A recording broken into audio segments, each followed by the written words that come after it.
Hello, in this video I'm going to answer the question, what is TEFL? My name's Strawson and I'm the course director for the CertTESOL course at the London School of English. If you're interested in getting into the industry of teaching English as a foreign language, many people get confused by the different terms that you might hear, like TEFL, EFL, TESOL, ELT. So in this video, I'm going to start by explaining what these terms mean, how they're different from each other, and how they're really not so different from each other. I'll also talk a little bit about what teaching English as a foreign language is actually like on a day-to-day basis. I'll talk about the kinds of schools that you might work for, both in the UK and abroad, and I'll finish up by talking about how to find a job, again, in the UK and abroad. So the first question which we often get asked is, what's the difference between TEFL and TESOL? Because you will probably hear both of these terms if you're looking online. Put simply, TEFL stands for Teaching English as a Foreign Language, and TESOL stands for Teaching English as a Second or Other Language. Now there's a very, very slight difference there, in that for TEFL, what we're usually talking about is teaching foreigners who want to learn English to use in international business perhaps, or using when they're travelling abroad. Whereas ESOL is teaching English as a second or other language, so it doesn't have that keyword foreigners in there. And it's really geared towards people who are living in an English-speaking country and are not native speakers and want to learn English in order to integrate better into society.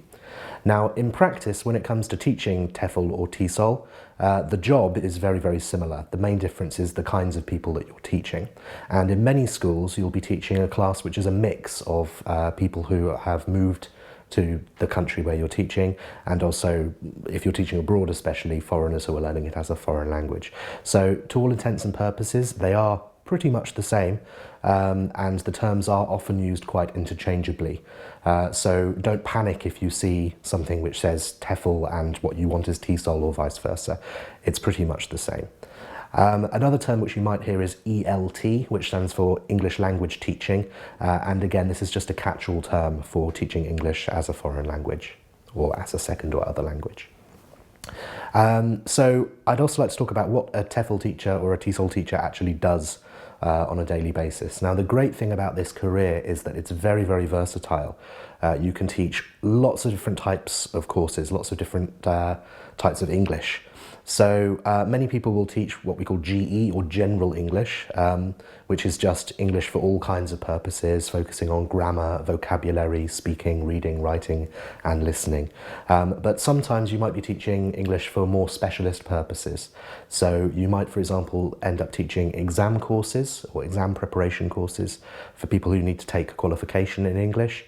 You may also be teaching what we call ESP, which is English for Special Purposes, which can include things like business English teaching, or even more specifically for things like legal English or medical English. The great thing is you can do all of this with just one of two qualifications, the Cambridge Celta or the Trinity CertTESOL.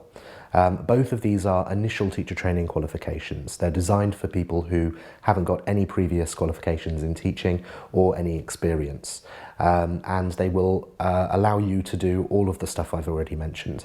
They are both very, very similar. There are some slight differences between them. They're both 4-week courses, or you can also take them off on part-time for between 10 to 12 weeks. And they involve teaching practice, which is 6 hours of observed and assessed lessons, which you will teach on these courses. And that forms part of the assessment. They also have written assignments associated with them, and you'll also need to do some tests, some informal testing on both of them. Now there are some differences in the assignments, but really the differences are quite minor. So for example, the CertTESOL course has a little bit more focus on phonology, which is pronunciation, than the Celta does. And there are some slight differences in some of the other assignments as well. But really the main differences you'll find between courses depends on the course providing organisation as opposed to the qualification itself. In terms of recognition, they're both recognised worldwide in every country and in the UK. And There are other qualifications which you can do, which you'll often find online, like online teaching qualifications. Sometimes these may allow you to get a job in some schools, but they're nowhere near as recognised as the Cambridge or Trinity Celta or CertTESOL, and they won't allow you to teach in some of the better schools, unfortunately. So if you are looking for a course, you want to make sure that it's at least 4 weeks long, that it involves face-to-face teaching, ideally, and that you will have some observed teaching practice. You need to have that classroom experience when you're applying for jobs in almost all the schools that I know of. The other things to look out for in a course is if you're studying in the UK, they should cost somewhere upwards of around £1,000. If it's much cheaper or much more expensive than that, I would do some investigating into why that is. So both of these qualifications, the CELTA and the CertTESOL, will allow you to teach English in private language schools all around the world. They won't necessarily allow you to teach in mainstream education like primary or secondary, although in some countries you may be able to get a little bit of teaching work in mainstream schools with one of these qualifications. But usually to teach in mainstream education you would need something like a PGCE or an equivalent for other countries. So it's really geared towards private language schools. And they will allow you to teach adults and children. In the UK, most private language schools which operate year-round focus on adults, but there are also opportunities for summer school teaching, which is teaching younger learners, teenagers and children. When you go abroad, there are thousands and thousands of private language schools which cater for adults and children, and it really varies from country to country what the ratio is between those. So if you're interested in finding work in the UK, it's actually very easy to find a list of good, reliable schools that you might want to work for.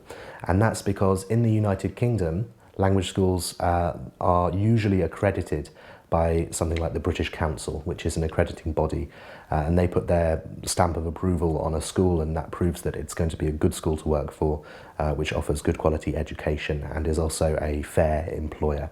So really, if you're looking for work in the UK, all you need to do is go onto Google and type in list of British Council accredited centres, and you'll find an A to Z list of every school in the UK which has that British Council accreditation, and you can click on the name of the school in that list and it will take you directly to their website where you'll be able to apply.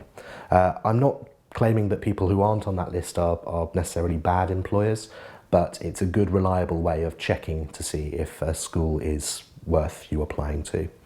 It's a little bit more difficult abroad to check whether the school is good or not, but there are things you can do. So first of all, to find the school in the first place, if you just go to Google and type in TEFL jobs or TESOL jobs or ELT jobs or any combination of that, you'll find hundreds and hundreds of websites which list positions available in lots of different countries. And the great thing about a lot of these websites is you can have a filtering system, so you can sort by job title, by country, by salary, by lots of different things. Once you've found a job advertised, things to look out for are they should have some kind of timetable or provisional idea of how many hours you'd be expected to work, and obviously they should have salary as well.